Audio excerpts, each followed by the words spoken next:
नमस्कार, good morning सभी को। मैं कमलेश जैन आपको 12th की जो मैथ्स है उसका रिवीजन करवाने वाला हूँ। लॉकडाउन की वजह से जो है हमारे मैथ्स का पेपर जो है वो पोस्टपोन हो गया था और वैसे जो है सारे पेपर जो है मैथ्स वालों के हो चुके थे, तो पोस्टपोन एक हमारा मैथ्स का पेपर हो गया था जिसे हमें जो है रिवाइज़ करने की आवश्यकता पड़ेगी क्योंकि काफ़ी टाइम निकल चुका है। तो मेरी कोशिश ये होगी कि इसके अंदर हम जो है जितना शॉर्ट फॉर्म हो सके उतने शॉर्ट फॉर्म में हम उसको रिवाइज़ कर सकें। कंप्लीट रिवीजन या मैं उसको कहूँ कि लेंथी रिवीजन हम उसका नहीं करने वाले हैं, बिल्कुल ही शॉर्ट रिवीजन करने वाले हैं और उसके अंदर जितने भी इंपॉर्टेंट हमारे क्वेश्चंस होंगे वो सारे इंपॉर्टेंट क्वेश्चंस जो है हम कवर करने की कोशिश भी करेंगे साथ साथ में। सबसे पहले मेरा काम ये रहेगा कि मैं आपको थ्योरी एक्सप्लेन करूँगा और उसके बाद में जो इंपॉर्टेंट क्वेश्चंस हैं उनको हम कवर करने की कोशिश करेंगे। तो सबसे पहले हम ब्रीफ डिस्क्रिप्शन देखते हैं जो हमारा सिलेबस है, जो हमें पढ़ना है और उसे हमें किस तरीके से पढ़ना है। तो हमारे पास 16 चैप्टर है जो 6 यूनिट्स में डिवाइड है। यूनिट से हमें मतलब नहीं है, हमें चैप्टर से मतलब है। 16 हमारे सामने चैप्टर से है और 80 मार्क्स का हमारा पेपर होगा। उसमें से एक एक नंबर के हमारे सामने 10 क्वेश्चन होंगे और 2-2 नंबर के हमारे सामने 5 क्वेश्चन होंगे और 3-3 नंबर के जो है हमारे सामने 10 क्वेश्चन होंगे और 6-6 नंबर के हमारे सामने 5 क्वेश्चन होंगे, सॉरी। अब देखो, जो पहला चैप्टर है संयुक्त फलन, जिसे हम कहते हैं कंपोजिट फंक्शन, ये जो है 3 नंबर का होगा। 1 + 2 यानी क्वेश्चन 1 नंबर का, एक क्वेश्चन 2 नंबर का होगा। सेकंड चैप्टर है हमारा इनवर्स ट्रिग्नोमेट्रिक फंक्शन कह दो, चाहे इनवर्स सर्कुलर फंक्शन कह दो, हिंदी में इसे हम प्रतिलोम त्रिकोणमितीय या प्रतिलोम वर्तीय फलन कहेंगे। ये चैप्टर जो है हमारा देखा जाए तो 4 नंबर का होगा। एक क्वेश्चन 1 नंबर का, एक क्वेश्चन 3 नंबर का। थर्ड है मैट्रिक्स यानी कि अवयव, ये 3 नंबर का है। 1 + 2, एक क्वेश्चन 1 नंबर का, एक क्वेश्चन 2 नंबर का। उसके बाद है डिटर्मिनेंट यानी कि सारणिक। ये जो चैप्टर है ये हमारा चैप्टर ओनली 3 नंबर का, एक क्वेश्चन इसमें आएगा और 3 नंबर का ये चैप्टर है। उसके बाद फिफ्थ है solution of linear equation system यानी कि रैखिक समीकरण निकाय के हल, रैखिक समीकरण निकाय के हल, और ये 4 नंबर का है। 1 + 3। उसके बाद में कंटिन्यूटी एंड डिफरेंशिएबिलिटी यानी कि सातत्य एवं अवकलनीयता और डिफरेंशिएशन, दोनों को एक साथ ही बोल देता हूँ मैं, मीन्स अवकलन, सातत्य एवं अवकलनीयता और उसके बाद में अवकलन। तो ये पूरा जो है ये 8 नंबर का हिस्सा है। एक क्वेश्चन 2 नंबर का, एक क्वेश्चन 6 नंबर का। और जनरली 2 नंबर का जो क्वेश्चन है वो इसी में से आता है और 6 नंबर वाला जो क्वेश्चन है वो अवकलन में से ही आता है। 8वां है उसके बाद एप्लीकेशन ऑफ डिफरेंशिएशन यानी कि अवकलन के अनुप्रयोग, और ये जो है 6 नंबर का है। 3 + 3 यानी कि एक क्वेश्चन 3 नंबर का और एक क्वेश्चन 3 नंबर का। उसके बाद में है इंटीग्रेशन और डेफिनेट इंटीग्रेशन यानी कि समाकलन एवं निश्चित समाकलन, ये भी पूरा मिलाकर एक साथ ही पढ़ा जाता है और ये 12 नंबर का है, जिसमें से एक क्वेश्चन 1 नंबर का आएगा, एक 2 नंबर का, एक 3 नंबर का, एक 6 नंबर का, यानी कि सारे फॉर्मेट वाले क्वेश्चन आ जाएंगे। 1 नंबर का भी, 2 नंबर का भी, 3 नंबर का भी और 6 नंबर का भी। उसके बाद में देखते हैं आगे है उसके बाद क्वाड्रेचर यानी कि क्षेत्रकलन। क्षेत्रकलन जो है ये हमारा 6 नंबर का है, जिसमें 3 + 3 2 क्वेश्चन होंगे 3-3 नंबर के। फिर आते हैं डिफरेंशियल इक्वेशन पे। डिफरेंशियल इक्वेशन का मतलब हो गया हमारा अवकल समीकरण। इसमें से एक क्वेश्चन 6 नंबर का हमारे सामने पूरा का पूरा एक बड़ा क्वेश्चन होगा 6 नंबर का। फिर देखते हैं हम वेक्टर। वेक्टर का अर्थ हो गया सदिश, हिंदी में मैं कहूँ तो। ये जो चैप्टर है 7 नंबर का है। अभी तो कोई भी चैप्टर 7 नंबर का आया नहीं है, ये 7 नंबर का है। ये सीधे 12 नंबर का आया था, वो 8 नंबर का आया था। बाकी ये 7 नंबर का है। 2 क्वेश्चन 1-1 नंबर के होंगे, एक 2 नंबर का होगा और एक 3 नंबर का होगा। फिर आते हैं 3D, मैंने शॉर्ट में लिख रखा है, यानी कि 3 डायमेंशनल ज्योमेट्री उसे हम कहते हैं। हिंदी में त्रिविमीय निर्देशांक ज्यामिति में उसे कहूँगा। और ये जो है हमारा 7 नंबर का होगा। एक क्वेश्चन 1 नंबर का, एक 6 नंबर का। फिर आता है LPP, लीनियर प्रोग्रामिंग प्रॉब्लम्स, रैखिक प्रोग्राम समस्याएं, 4 नंबर का है। एक क्वेश्चन 1 नंबर का, एक क्वेश्चन 3 नंबर का। फिर आते हैं हम प्रायिकता पे, प्रोबेबिलिटी, एक क्वेश्चन 1 नंबर का, एक क्वेश्चन 6 नंबर का। कुल मिलाकर 7 नंबर का ये चैप्टर हो गया।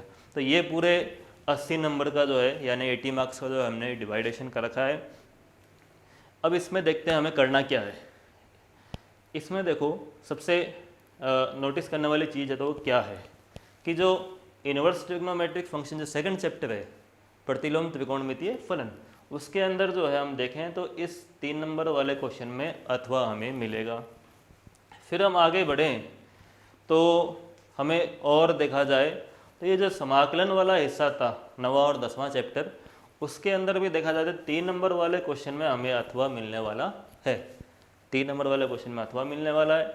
फिर हम आगे बढ़ते हैं, ये जो हमारा अवकल समीकरण वाला जो 12वां चैप्टर है जिसमें से 6 नंबर का क्वेश्चन आने वाला है, उसमें भी अथवा मिलने वाला है। फिर हम आगे बढ़ते हैं तो हमारे पास और भी ये सदिश आ रहा है नीचे, इस सदिश वाले में भी 3 नंबर वाले क्वेश्चन में अथवा मिलेगा।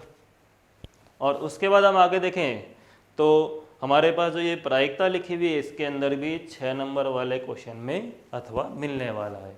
ये ब्लूप्रिंट कहता है बोर्ड का।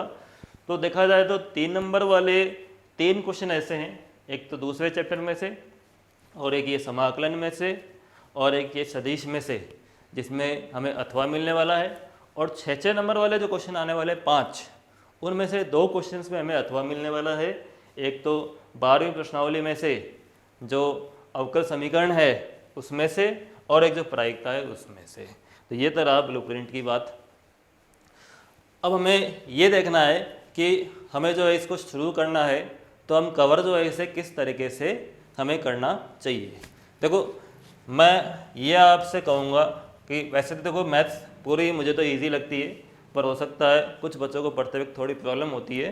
तो जिन्हें ज़्यादा प्रॉब्लम है वो कोशिश ये करें कि हम जो है 3rd, 4th और 5th चैप्टर को कवर कर लें। सबसे पहले बात तो 3rd, 4th और 5th चैप्टर को हम कवर कर लें, क्योंकि ये सभी के लिए इजी है, इजी टू अंडरस्टैंड है, और पढ़ना, समझना और क्वेश्चन सॉल्व करना सारे काम इसके अंदर इजी है। उसके बाद ये बात मैं उनके लिए बोल रहा हूँ जिन्हें ज़्यादा प्रॉब्लम आ रही है मैथ्स में। 3rd, 4th और 5th चैप्टर आप अच्छे तरीके से कवर करें।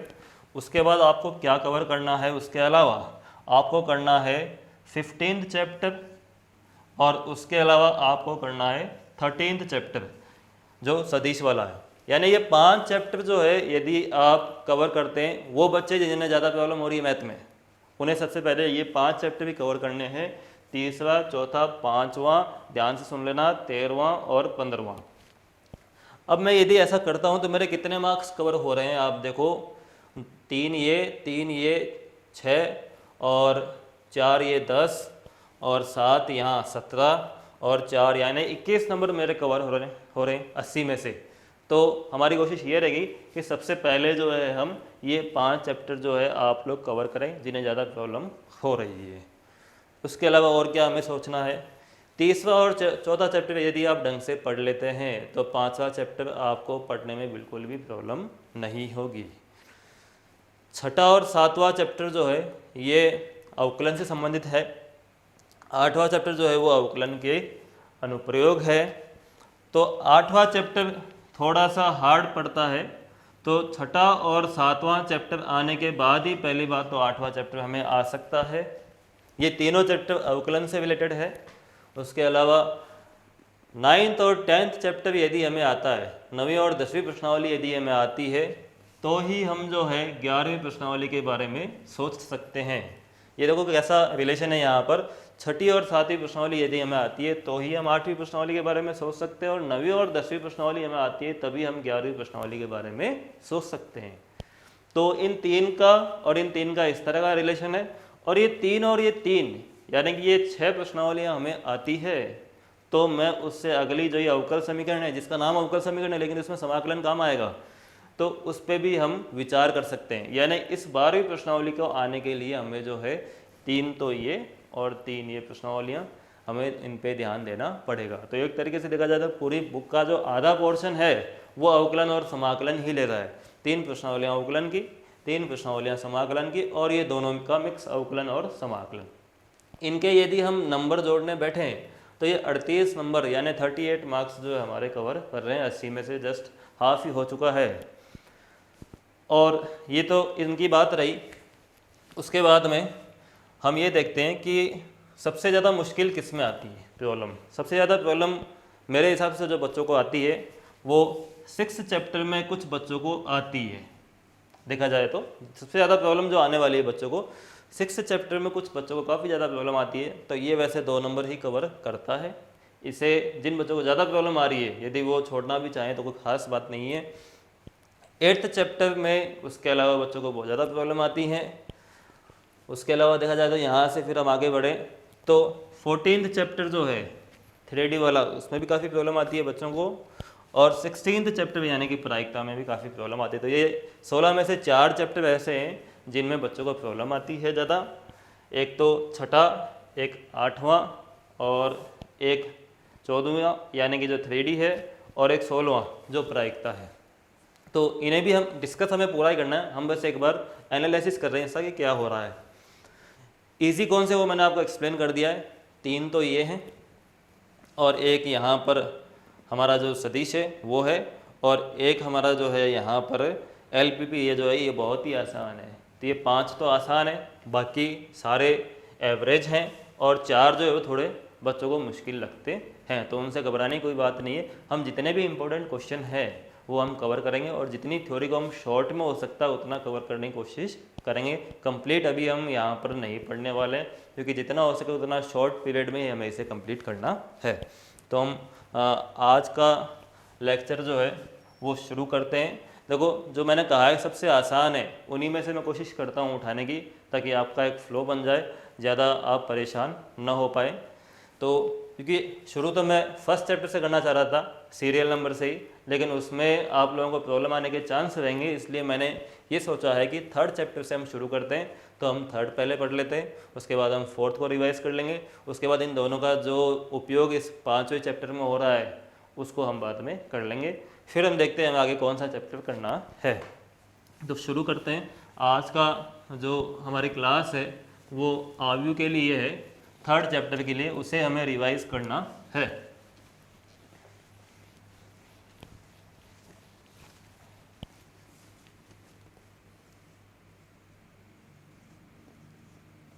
आव्यू जिसे हम मैट्रिक्स बोलते हैं, इसमें जो मेन बातें हैं उनको हम पहले डिस्कस कर लेते हैं। आव्यू जो है किसे कहते हैं हम, आप लोगों ने पढ़ा होगा कि हमारे पास कुछ वस्तुएं हैं या हमारे पास कुछ ऑब्जेक्ट्स है, हमारे पास कुछ संख्याएं हैं, हमारे पास कुछ फलन है, इनका हम एक सुव्यवस्थित क्रम बना लें पंक्तियों और स्तंभों के रूप में, तो वो जो क्रम होगा वो आव्यू कहलाएगा। एक सुव्यवस्थित विन्यास बना ले, वो विन्यास जो आव्यू कहलाता है। उसे दर्शाने के लिए हम इंग्लिश जो वर्णमाला है उससे कैपिटल लेटर्स का हम उपयोग करते हैं, ABCD इस प्रकार से, और उसके अंदर जो आने वाली संख्याएं या अवयव है उनको इस तरीके से बड़ा कोष्टक लगाकर हम लिखते हैं। जैसे मान लीजिए मैंने यहाँ पर 3, 1, 5 लिख दिया, यहाँ 2, 4, 6 लिख दिया, इतना ही लिखकर मैंने छोड़ दिया है। तो ये मैंने एक आव्यूह बनाई है, ये मैंने एक आव्यूह बनाया है, इसके अंदर मैंने 6 संख्याओं को एक प्रॉपर विन्यास बनाकर लिखा है। इस विन्यास में इसे एक प्रॉपर आयताकार विन्यास में कह सकता हूँ, जिसे के अंदर जो है मैंने जो ये संख्याएं रखी है ये इसके अवयव कहलाएंगी, और ये जो इस प्रकार से बड़ा कोष्टक लगाकर जो है हम उन संख्याओं को रखते हैं, अवयवों को रखते हैं, और दर्शाने के लिए capital A, capital B, capital C इस प्रकार से हम उसका उपयोग करते हैं। अब यहाँ पर इन संख्याओं को रखने की वजह से हमें क्या प्राप्त हुआ, एक आव्यूह प्राप्त हुआ। तो आव्यूह क्या है, एक बेसिकली विन्यास है, एक व्यवस्थित विन्यास है संख्याओं का। ज़्यादातर हम संख्याएं ही यूज़ करने वाले हैं। अब इस विन्यास में देखा जाए तो इसे पंक्तियों और स्तंभों में डिवाइड करके हम पढ़ते हैं। तो यहाँ पर इस विन्यास की जो है ये 2 पंक्तियाँ हैं, इन्हें हम पंक्तियाँ कहेंगे, इंग्लिश में रो बोलेंगे। R से रो आता है तो इसीलिए इसे तो कहा जाएगा R1, R1 means first row, इसे कहा जाएगा R2 मीन्स सेकेंड रो। तो ये इसकी 2 पंक्तियाँ हैं यहाँ पे।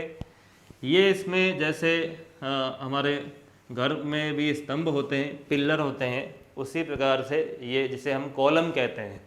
तो इस प्रकार से यहाँ पर ये 3 मुझे कॉलम दिखाई दे रहे हैं इस तरीके से, जैसे हमारे घर में भी जो स्तंभ होते हैं बिल्कुल खड़े होते हैं, उसी तरीके से ये यहाँ पर 3 पिल्लर कह दूँ या कॉलम कह दूँ, ये खड़े हैं।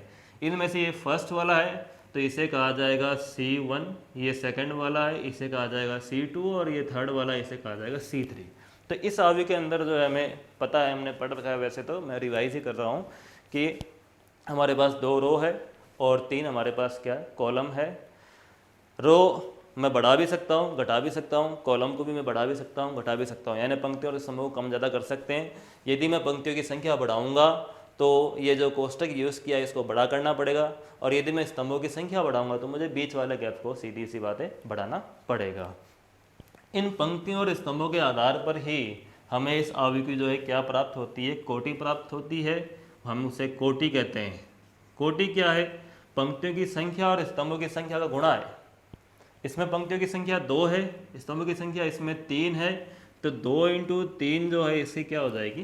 कोटि हो जाएगी। 2 इसमें पंक्तियाँ हैं, 3 इसमें स्तंभ में दिखाई दे रहा है, तो इसी कोटि क्या हो जाएगी? 2 इंटू 3 मीन्स 2 किसको दर्शा रहा है? पंक्तियों की संख्या को। 3 किसको दर्शा रहा है? स्तंभों की संख्या को।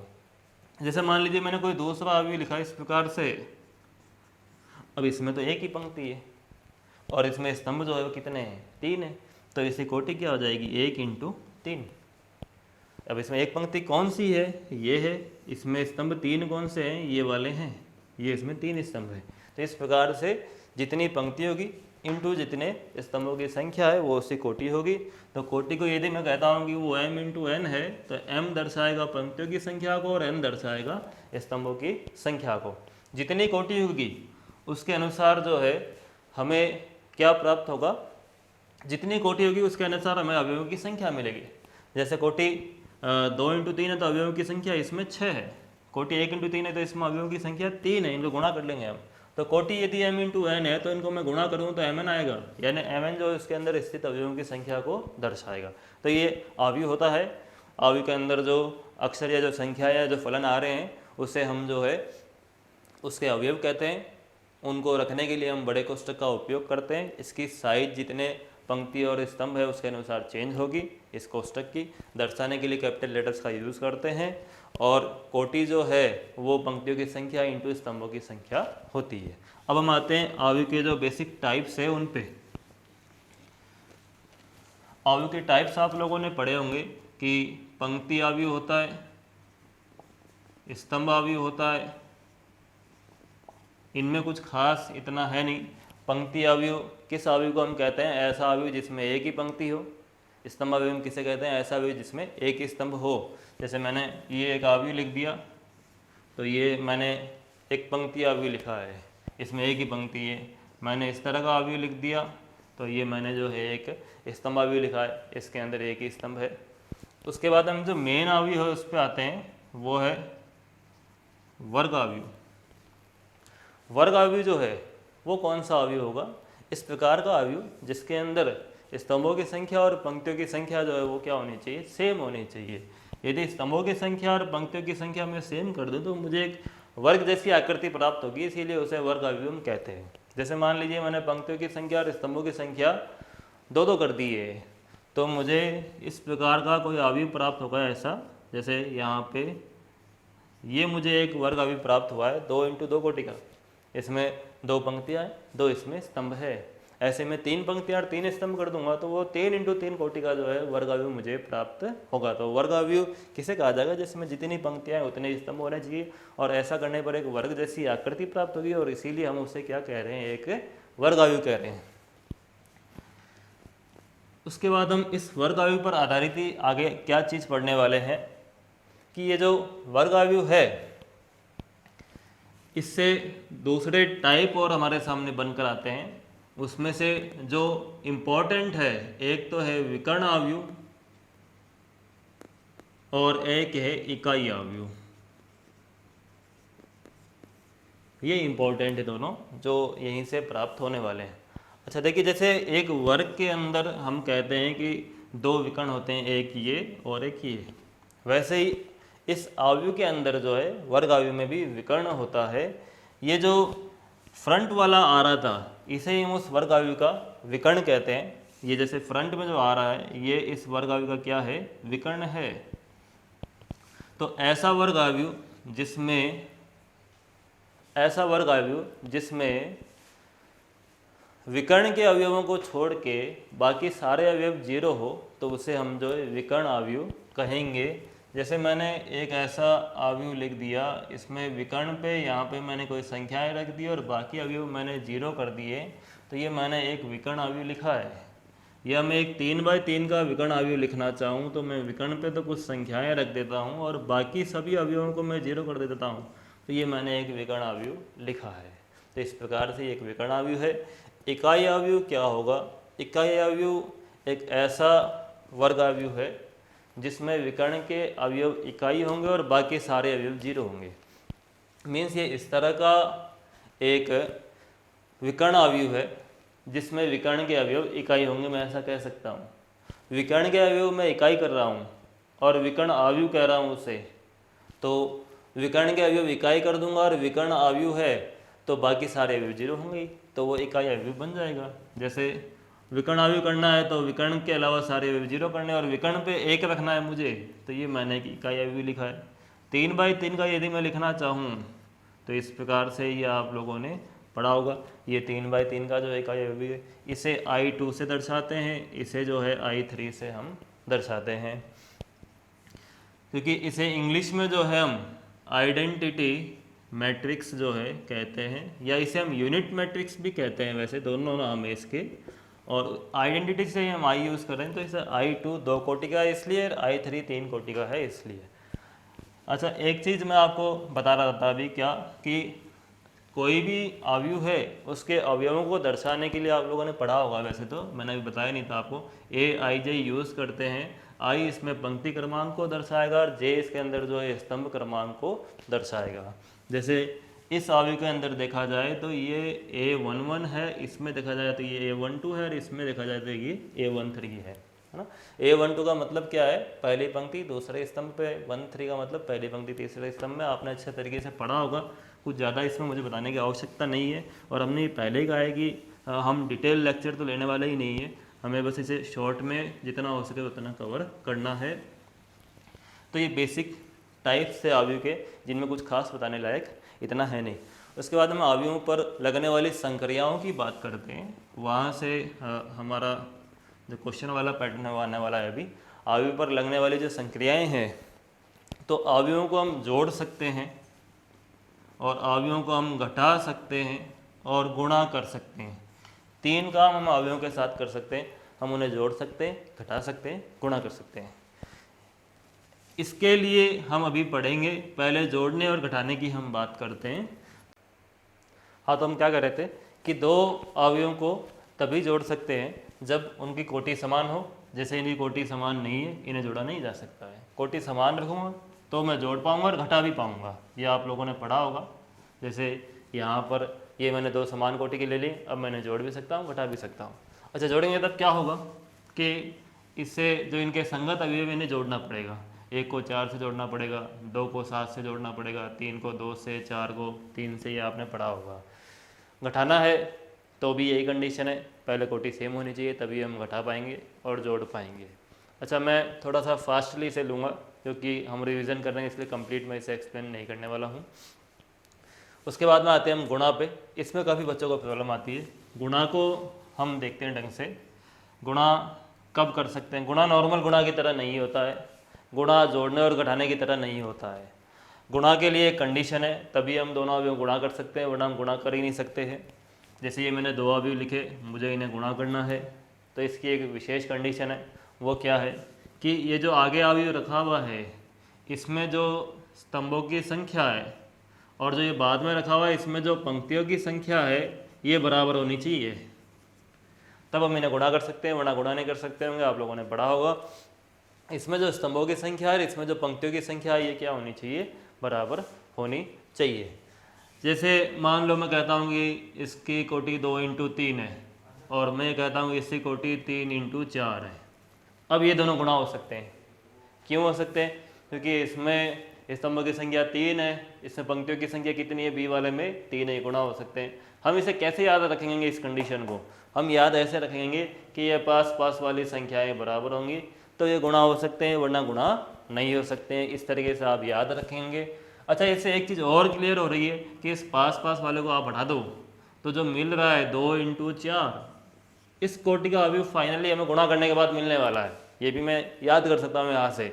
जैसे मान लो कि मैं गुणा करना चाह रहा हूँ C और D को, इसी कोटि है 1 × 2 और इसी कोटि है 2 × 4, ये दोनों हो सकते हैं गुणा। और इन दोनों को बीच वाले को इसको हटा दो। गुणा इसलिए सकते थे क्योंकि ये दोनों बराबर थे इसमें, और इनको मैं हटा देता हूँ तो जो बचेगा 1 × 4, उस कोटि का हमारे को अवयव फाइनली प्राप्त होने वाला है। ये तो हमने डिसाइड कर लिया कि किस कोटि का अवयव हमें मिलने वाला है। अब हमें ये देखना है गुणा करेंगे कैसे हम। जैसे मैं 2 अवयव लेता हूँ, जैसे मैंने एक अवयव लिया, इसमें ये इस तरीके से मैं कुछ संख्याएं अभी मान रहा हूँ मेरे हिसाब से।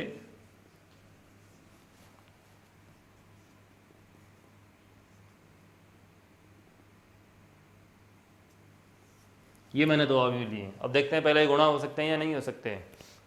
तो इसकी जो कोटि है वो कितनी है, 2 × 3 हमें दिख रहा है, और इसकी कोटि कितनी है, 3 × 3। ये पास वाली संख्या है, बराबर है ना, इसलिए गुणा कर सकते हैं। तो मैं इनको हटा दूंगा अब, और उसके बाद क्या बच रहा है, 2 × 3, मतलब 2 × 3 कोटि का हमारे को जो है अवयव प्राप्त होने वाला है। तो उसके लिए पहले ये डिसाइड हो चुका है कि 2 × 3 कोटि का अवयव हमें प्राप्त होने वाला है। अब अवयव गुणा करने का नियम क्या है? अवयव गुणा करने का नियम ये है कि जो पहले अवयव रखा हुआ है उसकी जो पंक्तियां हैं वो मैं चिन्हित कर देता हूँ। पहले तो इसकी 2 पंक्तियां हैं, इनको मैंने चिन्हित कर दिया, ये दोनों को। और ये जो बाद में रखा हुआ है इसके मैं स्तंभ चिन्हित कर देता हूँ। ये मैंने इसका पहला स्तंभ, ये दूसरा स्तंभ, ये तीसरा स्तंभ, ये मैंने चिन्हित कर दिए हैं। फर्स्ट जो रखा हुआ है अभी, जो पहले रखा हुआ है उसकी मैंने पंक्तियाँ चिन्हित कर दी, और जो बाद में रखा हुआ है मैंने उसके स्तंभ चिन्हित कर दिए। अब करना क्या है, हमें इसकी पंक्तियों को इसके स्तंभों से गुणा करना है। मैं जब इसकी एक पंक्ति को इसके एक स्तंभ से गुणा करूंगा और जोड़ूंगा, तब जाकर मुझे जो है एक अवयव प्राप्त होगा। यदि मैं इसकी पहली पंक्ति को इसके पहले स्तंभ से गुणा करके उन संख्याओं को जोड़ता हूं तो मुझे एक अवयव प्राप्त होगा। यहाँ कई बच्चों को कन्फ्यूजन रहता है कि इन तीनों से गुणा करूं तो 3 अवयव नहीं मिलेंगे, उन गुणा को हमें जोड़ना है और तब जाकर एक अवयव बनेगा। तो मुझे क्या करना है, पहली पंक्ति को पूरे पहले स्तंभ से गुणा करना है और जोड़ना है। तो मैं 1 को 1 से गुणा करूंगा, 2 को 4 से और 3 को 7 से और जोड़ूंगा तो मुझे क्या मिलेगा, 1, 8 और 21। ये इन तीनों को गुणा करके जोड़ने से प्राप्त होगा, ये एक अवयव है। फिर मुझे क्या करना है, अगले अवयव के लिए अगले स्तंभ से गुणा करना है उस पंक्ति को। इस पंक्ति को मुझे अगले स्तंभ से गुणा करना है, यानी 1, 2 और 3 को 2, 1 और 3 से गुणा करना है। तो 1 को 2 से किया, 2 को 1 से किया और 3 को 3 से किया और जोड़ूंगा तो मुझे क्या मिलेगा, 2 + 2 + 9। फिर बारी आएगी तीसरे स्तंभ से गुणा करने की उस पंक्ति को। तो तीसरे स्तंभ से गुणा करूंगा तो 1 5 से, 2 7 से और 3 1 से और जोड़ूंगा तो मुझे क्या मिलेगा, मुझे मिलेगा 5 + 14 + 3। तो इस प्रकार से ये मुझे 3 अवयव प्राप्त हुए बोर्ड पे दिख रहा है। ये तीनों अवयव पहली पंक्ति के अवयव है, ये तीनों अवयव पहली पंक्ति के अवयव है। अब अगली पंक्ति के कब मिलेंगे, जब अगली पंक्ति गुणा होगी उसके तीनों स्तंभों से। देखो ये वाला अवयव कब प्राप्त हुआ है, ये पहली पंक्ति पहले स्तंभ का है ना, तो इसके लिए पहली पंक्ति पहला स्तंभ गुणा हुआ है। ये वाला अवयव पहली पंक्ति दूसरे स्तंभ का है ना, तो ये जो पहली पंक्ति है इस दूसरे स्तंभ से गुणा हुई है। और ये वाला जो अवयव है ये देखो किस जगह पर है, पहली पंक्ति पे और तीसरे स्तंभ पे है। तो हम ऐसे ध्यान रख सकते हैं कि कोई भी अवयव जब हमें प्राप्त हो रहा है तो वो जिस पंक्ति और स्तंभ पे है वो पंक्ति और स्तंभ गुणा होकर उस अवयव को लाकर दे रहे हैं। जैसे यहाँ वाला अवयव मुझे देखना है तो वो दूसरी पंक्ति यानी ये, इसको दूसरे स्तंभ से गुणा करूंगा तब मिलेगा। मुझे इस अवयव के बारे में सोचना है, तो ये दूसरी पंक्ति तीसरे स्तंभ पे है तो ये अवयव तब प्राप्त होगा जब मैं इस दूसरी पंक्ति को इस तीसरे स्तंभ से गुणा करूंगा, तब जाकर मुझे वो अवयव जो है प्राप्त होगा।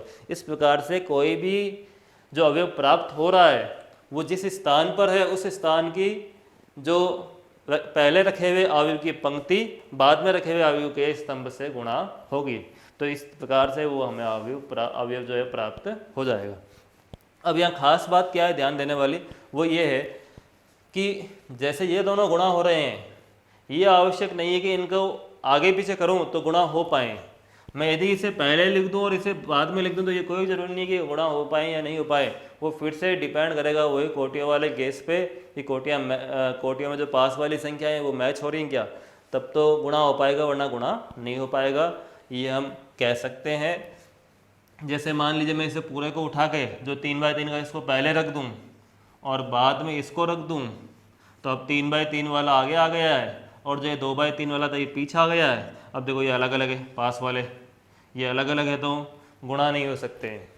तो इस प्रकार से हम क्या देख रहे हैं यहाँ पे कि यदि ए को बी से गुणा कर पा रहा हूँ तो ये कोई ज़रूरी नहीं है कि बी को ए से गुणा कर पाऊँ। ये सब डिपेंड करता है कि कोटियाँ क्या है उन दोनों अवयवों की। हो सकता है कोटियाँ ऐसी हो कि ये वाला गुणा भी हो सके और ये वाला गुणा भी हो जाए, अभी वाले क्वेश्चन में जैसे नहीं हो सकता है। उसके अलावा क्या है कि इससे बात तो डिसाइड हो ही चुकी है कि ये दोनों के मान बराबर नहीं आएंगे, अलग अलग आएंगे, ए बी और बी ए, यानी अवयवों का जो गुणा है वो क्रम विनिमय नहीं होता, इनके मान जो है वो हमारे को अलग अलग प्राप्त होंगे। किसी क्वेश्चन में हो सकता है एक समान प्राप्त हो जाए और वैसे क्या होते हैं अलग अलग ही प्राप्त होते हैं। इस पे क्वेश्चन भी है, अभी हम देखेंगे। तो ये अवयवों के गुणा के बारे में था जो मुझे समझाना था। उसके बाद में आता है जो मेन टॉपिकों में है परिवर्त अवयव, जिसको हम इंग्लिश में बोलते हैं ट्रांसपोज मैट्रिक्स। परिवर्त अवयव यानी कि ट्रांसपोज मैट्रिक्स, जिसे हम इंग्लिश में ट्रांसपोज मैट्रिक्स कहते हैं। कोई भी अवयव हमें दिया जाए, यदि मैं उसकी पंक्तियों और स्तंभों को आपस में इंटरचेंज कर दूंगा तो मुझे जो है एक परिवर्त अवयव उसका प्राप्त हो जाएगा, यानी ट्रांसपोज मैट्रिक्स मुझे मिल जाएगी। जैसे ये मैंने एक अवयव लिया, अब मैं इसकी इस पंक्ति को पहला स्तंभ बना दूं और इस दूसरी पंक्ति को मैं जो है दूसरा स्तंभ बना दूं, तो मुझे उस अवयव का ट्रांसपोज अवयव प्राप्त हुआ है, जिसे ए के ऊपर टी लिख के दर्शा सकते हैं या एक के ऊपर डैश लिख के भी दर्शा सकते हैं। तो ट्रांसपोज यानी कि परिवर्त कब प्राप्त होगा, जब आप पंक्ति और स्तंभ को इंटरचेंज कर लेंगे। ये आप लोगों ने पढ़ा भी होगा, इसके कुछ पॉइंट्स हैं वो भी आप लोगों ने पढ़े होंगे कि ए प्लस या माइनस बी करना है और ट्रांसपोज करना है तो हम अलग अलग करके भी कर सकते हैं। एक ये आपने गुणा वाला पढ़ा होगा तो इम्पोर्टेंट है कि गुणा दो अवयवों का हो रहा है और फिर ट्रांसपोज करना है तो अलग अलग करते हो तो ये जो बाद में था इसका ट्रांसपोज पहले आएगा और फिर इस ए का जो ट्रांसपोज है वो आएगा। ये क्लियर होगा आपके। जैसे मान लीजिए कि 2 की जगह मैं 3 लिख रहा हूँ, ये 3 अवयव है, इनका गुणा था, ट्रांसपोज है, तो लास्ट से आना पहले चालू हो जाएगा, सी का, फिर बी का और बाद में जो है ए का। तो ये अवयव के ट्रांसपोज के बारे में हो गया। मैंने पहले कहा था डिटेल में हम बात नहीं करेंगे, शॉर्ट में हमें बात करना है और थोड़ा स्पीड भी हमें रखना पड़ेगा ताकि हम रिवीजन की फॉर्म में इसे ले सकें। उसके बाद हम आते हैं जो अवयव के 2 टाइप हैं, एक तो है सममित अवयव और एक है विषम सममित अवयव। उन पे ध्यान देते हैं क्या है वो। सममित अवयव और विषम सममित अवयव, कोई भी अवयव हमें दिया जा रहा है तो वो सममित है या नहीं ये चेक करना और विषम सममित है या नहीं ये चेक करना। तो मैं उस अवयव का यदि ट्रांसपोज करता हूँ और मुझे ए ही अवयव प्राप्त हो, उसके बराबर ही आए ट्रांसपोज करने के बाद भी, तो वो अवयव सममित होगा, वरना वो क्या होगा, विषम सममित होगा। और मैं यदि ट्रांसपोज कर रहा हूँ और मुझे -a के बराबर मिले तो फिर वो जो अवयव है वो क्या होगा, विषम सममित होगा। क्या होगा, विषम सममित। मुझे कोई अवयव दिया जा रहा है, मैं उसको ट्रांसपोज कर रहा हूँ और वो ये अवयव आ रहा है, वापस वैसा ही आ रहा है, तो वो सममित अवयव है। और ट्रांसपोज करने के बाद में माइनस से गुणा करना पड़ रहा है इक्वल टू मिलाने के लिए, तो वो विषम सममित अवयव है। सममित या विषम सममित होने के लिए सबसे पहली कंडीशन ये कि वो अवयव वर्ग अवयव होना चाहिए। वर्ग अवयव नहीं होगा तो ये दोनों कंडीशनें में से कोई भी कंडीशन नहीं लग पाएगी। तो मैंने एक वर्ग अवयव लिया, जैसे 3/3 का ले लेता हूँ मैं। अब मान लो कि मैंने इसके विकर्ण पे मैंने जो मुझे समझ में आया मैंने रख दिया 1, 3 और 5। अब मैं क्या बताना चाह रहा हूँ कि सममित अवयव इस कंडीशन पे होगा और इसको सोल्व करें तो हमें aij = aj मिलता है। यानी इन दोनों को हम बराबर रखें aij और aj को, तो अपने आप ही वो सममित हो जाएगा। अब इसका मतलब क्या निकल रहा है, ए आई जे ए जे आई को बराबर रखना है, तो मुझे यहाँ जैसे 4 आता है तो यहाँ भी 4 रखना है। ये ए आई जे ए जे आई हो गए, ये A12 है और ये A21 है, तो इनको मैंने बराबर कर दिया है। इसी प्रकार से मुझे A13 और A31 को बराबर करना पड़ेगा। यहाँ 7 है तो यहाँ भी 7 ही रखना पड़ेगा, और यहाँ मान लीजिए 2 है तो यहाँ भी 2 ही रखना पड़ेगा। तो इस प्रकार से ये जो प्राप्त हो रहा है ये सम्मित है। अब मुझे तो मैंने तो लिखा है ऐसे और ये सम्मित हो चुका है। अब कैसे हुआ है वो आप देखो, ये कंडीशन लग जाएगी। मैं ट्रांसपोज करूँगा इसका तो भी मुझे वापस यही अभी प्राप्त होगा, चेंज नहीं हो रहा है। देख लो कैसे, जैसे ट्रांसपोज करते हैं हम, ट्रांसपोज करेंगे तो पहली पंक्ति को यहाँ लिखूँगा, ये लिख दिया देखो इस पहली पंक्ति को, दूसरी पंक्ति को यहाँ लिखूँगा और तीसरी पंक्ति को यहाँ लिखूँगा। अब ऐसा मैंने किया लेकिन है तो वही वापस, अभी कहाँ चेंज हुआ है। देखो मैंने पहली पंक्ति को पहला स्तंभ बना दिया, दूसरी पंक्ति को दूसरा स्तंभ बना दिया, तीसरी पंक्ति को तीसरा स्तंभ बना दिया, लेकिन चेंज तो कुछ हुआ ही नहीं है, पढ़ा तो वही अभी देख लो वापस।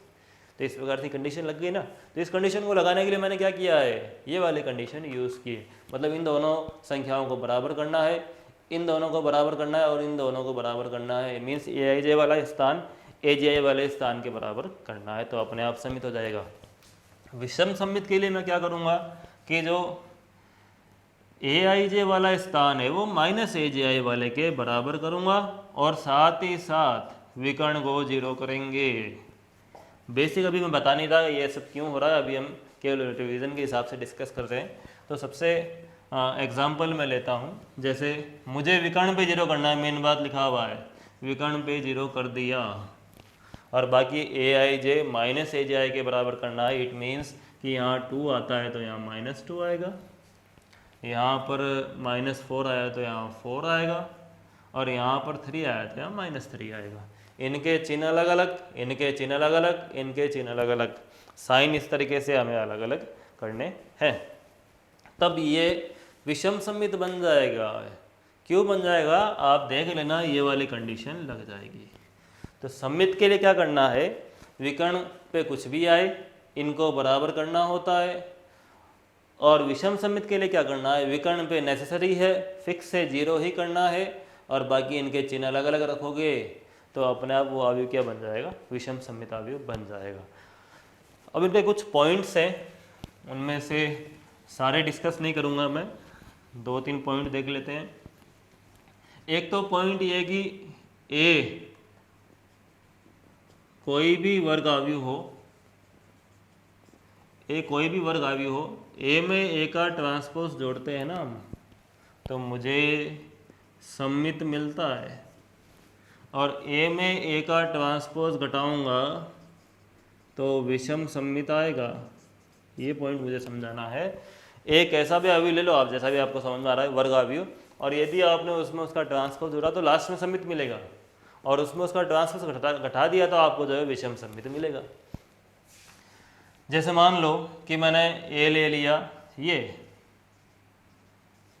अब मैं इसमें इसका ट्रांसपोज जोड़ता हूँ, इसका ट्रांसपोज आपको पता है क्या होगा, 1-2 को यहाँ लिख दिया जाएगा, 3-4 को यहाँ लिख दिया जाएगा। अब जैसे मैं इनको जोड़ूंगा तो मुझे सम्मित मिल जाएगा, और घटाऊंगा तो विषम सम्मित मिल जाएगा। जोड़ के देख लो सम्मित आ रहा है क्या।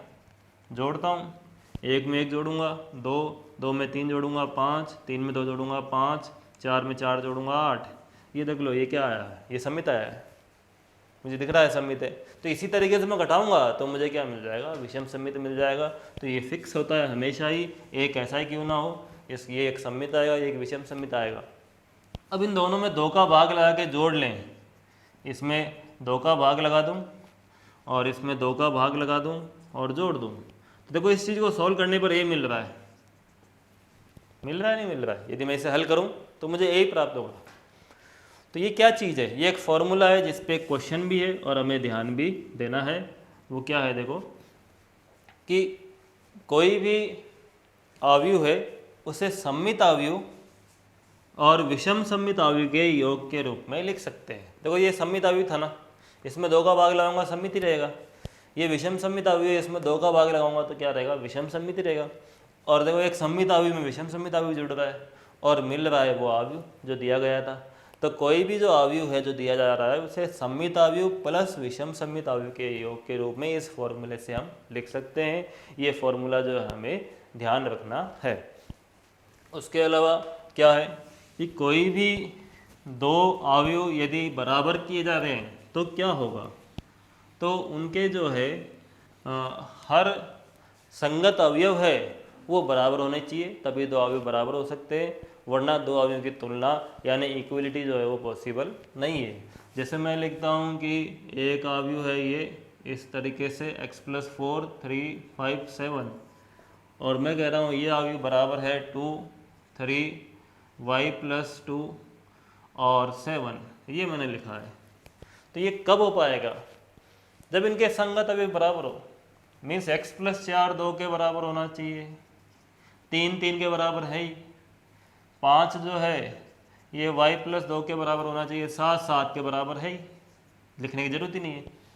तो यहाँ से क्या पता चल रहा है मुझे कि x बराबर तो होगा -2 और y बराबर होगा 3। तो x बराबर -2 होगा और y बराबर होगा 3। तो हम ये देख रहे हैं कि हमें जो अवयव है वो दोनों क्या हो जाएंगे, अपने आप हमारे बराबर हो जाएंगे। यदि मैं x की जगह -2 रखूँगा, देखो यहाँ पे, तो और y की जगह यदि मैंने 3 रख दिया तो वो बराबर हो जाएंगे। तो इस प्रकार से दो अवयवों की हम तुलना कर सकते हैं। उसके अलावा कई बार जो है हमें अवयव बनाने के लिए कहा जाता है, हमें कहा जाता है कि एक अवयव बनाइए aij जो 2 × 2 कोटि का होना चाहिए, और जहाँ aij जो है वो इक्वल टू, जैसे लिख दिया i+2j/3 लिख दिया, ऐसे लिख दिया गया है। मान लीजिए कि एक अवयव बनाइए 2 × 2 कोटि का, जिसमें जो अवयव है वो इस नियम से आने चाहिए। इट मीन्स कि हमें क्या करना है, हमें एक अवयव बनाना है जो 2 × 2 कोटि का होगा, उसमें 4 अवयव होंगे, यानी कि a11 a12 a21 और a22, और जो अवयव है वो इस फॉर्मूले से आ रहे हैं। जैसे ये फर्स्ट वाला अवयव है a11, ये इस फॉर्मूले से आएगा, इसमें 1 और 1 रख दूंगा, i और j की जगह 1+2 × 1/3, i और j की जगह 1 1 रख दूंगा, तो मुझे क्या मिलेगा, 3/3 1 हो जाएगा। फिर सेकंड वाला अवयव जो है उसके लिए i की जगह 1 रख दूंगा, j की जगह 2 रख दूंगा, तो 1+2 × 2/3 5/3 हो गया। a21 के लिए जो मैं है i की जगह 2 रख दूंगा, j की जगह 1 रख दूंगा, 2+2 × 1/3 4/3 हो गया। तो इस तरीके से ये सारे अवयव हम प्राप्त कर सकते हैं, यानी हमें इस नियम से उन अवयवों को निकालना पड़ेगा। 2/2 का बना रहे हैं तो 4 आ जाएंगे वो, यदि मैं किसी और कोटि का दे रहा हूँ तो उतने वो सारे अवयव जो है इस नियम से आते जाएंगे। i और j की जगह जो उस अवयव का क्रमांक आ रहा है, जो स्थान वाला क्रमांक आ रहा है, वो हम रख देंगे। तो ये क्वेश्चंस जो इस तरीके से हो जाएंगे। मैंने आपसे पहले ही कहा था कि ये चैप्टर इजी है, ओवरऑल डिस्कशन हमने इसका कर लिया है। कुछ क्वेश्चंस हम देखते हैं। पहले ही कहा था कि 3 नंबर का चैप्टर है, 1 नंबर का 1 क्वेश्चन, 2 नंबर का 1 क्वेश्चन, तो हमें बड़े क्वेश्चन पे फोकस करना ही नहीं है। जो इसमें बड़े क्वेश्चन है उन पे हमें फोकस नहीं करना है, एग्जाम में नहीं आएंगे। 2 नंबर के लिए जो एक एवरेज क्वेश्चन होगा वो आएगा। कुछ क्वेश्चन बुक में बड़े हैं तो उन पे आप फोकस मत करना। मैं एग्ज़ाम पर्सपेक्टिव से बता रहा हूँ, स्कोरिंग पर्सपेक्टिव से बता रहा हूँ ओनली आपको। मैं उस पर्सपेक्टिव से नहीं बता रहा हूँ जिस पर्सपेक्टिव से हम मैथ सीखते हैं, उस दृष्टिकोण से मैं नहीं बता रहा हूँ। मैं केवल और केवल आपको जो है एग्ज़ाम में स्कोर ज़्यादा से ज़्यादा हो पाए उस तरीके के लिए बता रहा हूँ कि हमें करना क्या है। तो ये एक्चुअल में देखा जाए तो हम कंप्लीट मैथ्स को पढ़ने की ना कोशिश करके एग्ज़ाम में जितना अधिक से अधिक हम नंबर ला सकते हैं उसके लिए हम सोच रहे हैं। तो जो बड़े क्वेश्चंस हैं उनको आप छोड़ सकते हो, वो एग्ज़ाम में नहीं आने वाले, उनके लिए आपको परेशान होने की आवश्यकता नहीं है। कुछ क्वेश्चन जो है बड़े उन्हें आप छोड़ सकते हो। जैसे 3.2 में आप लोग देख सकते हैं कि कुछ क्वेश्चंस बड़े हैं, उन्हें आप जो है एग्ज़ाम में छोड़ सकते हैं, वो एग्ज़ाम में नहीं आने वाले हैं। एग्ज़ाम में जो 2 नंबर के लिए क्वेश्चन आएगा वो मैं कह सकता हूँ कुछ इस तरह का होगा। जैसे हम कह सकते हैं 3.2 में जो 13वां क्वेश्चन है, जिसे हमें k का मान ज्ञात करना है, किसी क्वेश्चन में x का मान ज्ञात करवा रहा है, किसी क्वेश्चन में जो है हमसे a का मान ज्ञात करवा रहा है, कहीं हमसे गुणा करवा रहा है, कहीं हमसे कोई अवयव ज्ञात करवाई जा रही है, इस तरह का जो क्वेश्चन है जहाँ पर कुछ ना कुछ ज्ञात करवाया जा रहा है, वैसा क्वेश्चन एग्जाम में आने की पॉसिबिलिटी है। बड़े क्वेश्चन जो है वो आप लोग छोड़ सकते हैं।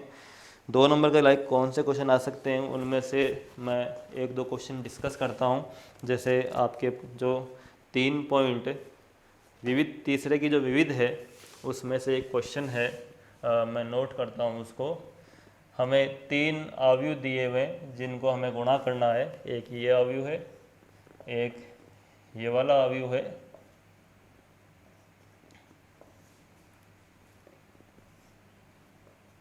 और एक ये वाला अवयव, और इनके इक्वल टू में 0 दिया हुआ है। हमसे कहा गया है कि x का मान ज्ञात कीजिए, x का मान क्या होगा। तो देखो ये एक इस प्रकार की हमें कंडीशन दी हुई है और हमें बताना कि x का मान क्या होगा जो यहाँ पर काम आ रहा है। तो मैं पहले इनको गुणा करता हूँ तीनों को। अच्छा, इसमें अब 3 गुणा करने हैं तो क्या प्रॉब्लम है, कोई प्रॉब्लम नहीं होनी चाहिए। इन दोनों को चाहे पहले गुणा कर लो, चाहे इन दोनों को पहले कर लो, उससे कोई फ़र्क नहीं पड़ने वाला है। जिस क्रम में दिया हुआ है उसी क्रम में सोच लेते हैं। इन दोनों को पहले गुणा करते हैं। तो अभी आपको समझाया था, इसकी ये पंक्ति इसके पहले इस स्तंभ से गुणा होगी, फिर इससे होगी और फिर इससे होगी, और उसे हम जोड़ते जाएंगे, तब हमें 3 अवयव प्राप्त होंगे।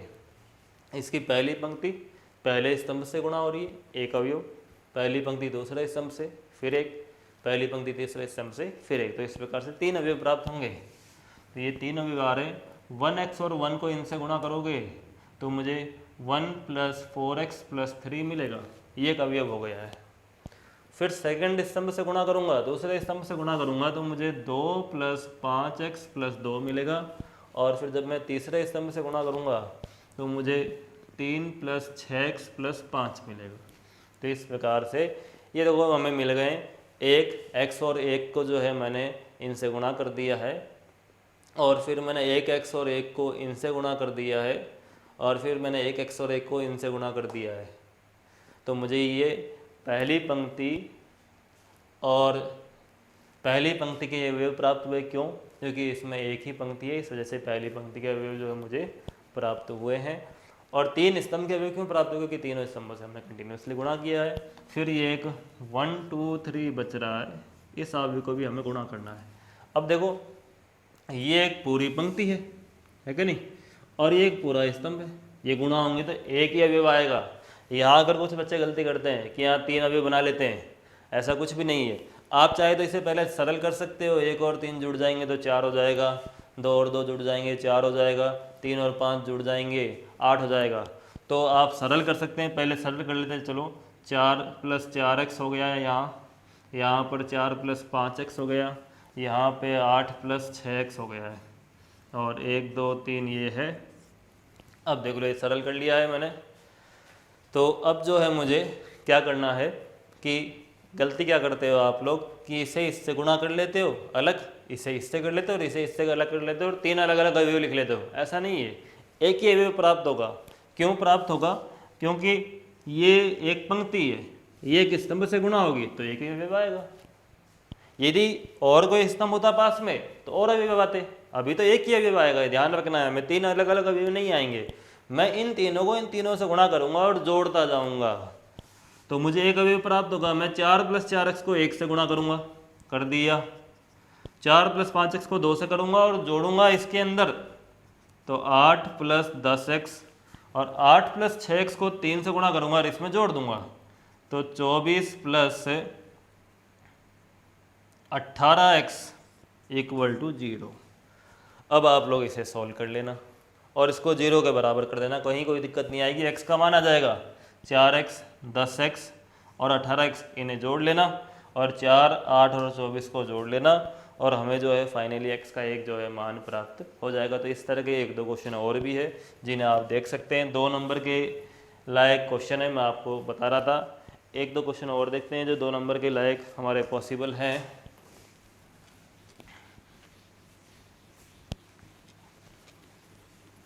जैसे क्वेश्चन है जिसमें k का मान ज्ञात करना है हमें, विविध का 21वां क्वेश्चन है। विविध के 21वें के बजाय जो है हम 3.2 का जो 13वां क्वेश्चन है वो देखते हैं। उसमें हमें k का मान निकालना है। a हमें दिया हुआ है 10 - 17, और i हमें दिया हुआ है। i वैसे देने की जरूरत नहीं होती, आपको पता है इकाई अवयव है, और एक हमें समीकरण दी हुई है, कंडीशन दी हुई है। कंडीशन है कि a square equal to 8a plus k i. तो हमें जो है यहाँ पर क्या करना है, के का मान निकालना है इस कंडीशन के अंदर। तो मैं क्या करूँगा, देखो ये कंडीशन दी हुई है, इसे सोल्व करके हमें के का मान निकालना है। इसके अंदर ए स्क्वायर है। अब कुछ बच्चे सोचते हैं कि ए स्क्वायर है तो इसका मतलब सबका स्क्वायर कर ले, नहीं। ए स्क्वायर का मतलब है कि ए को ए से गुणा करना है, ये ध्यान रख लेना आप लोग। तो मुझे ए स्क्वायर है, इसका मतलब है कि ए को ए से गुणा करना है।